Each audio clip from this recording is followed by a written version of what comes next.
Hi, this is Jeff Vamus, and I'm here in my office. Got my dog Story, who likes to sit on my lap during my morning prayer discipline. And I thought I'd use the technology available to us to say a little bit about stewardship, and specifically the Grow 1% challenge that the leaders on the session and I are offering to the congregation this year. First of all, I want to say what that's not. It's not actually just adding 1% to the giving that you're doing this year for your commitment next year. It's something far deeper than that. And let me explain why we're doing this. First of all, this year we're trying to emphasize not so much the church's need to receive, and let me say the church really has urgent needs. Your gift this year is more critical now than ever. But we're really trying to emphasize our need to give as human beings, because we think that it's in giving, in the practice of generosity, that we actually experience the grace and the power of Christ's Spirit acting in our lives.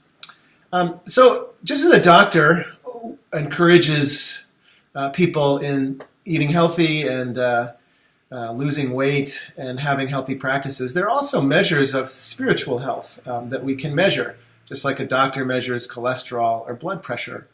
And the benchmark, biblically, for the spiritual life in terms of giving is a tithe, giving away 10%. That's kind of the equivalent of 120 over 80 for blood pressure.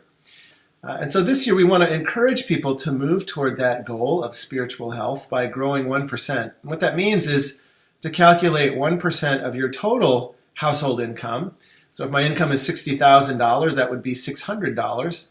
And to add that to what you're giving this year, to all causes, not just the church, but to give away an extra 1% of your total household income next year as you move toward the biblical benchmark for spiritual health of a tithe. Now, people who do that, some people may already be tithing, which is great.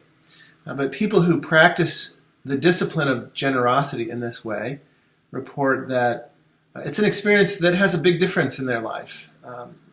It's a joyful part of being a disciple of Jesus Christ. Paul wrote to his church in Corinth that God loves a cheerful giver, saying that we experience God's love through our practice of generosity. So I hope you'll join our leaders on the session and me in meeting that challenge, because I think if you do, you'll find that it does make a big difference. So thanks for listening, and I hope you have a blessed day.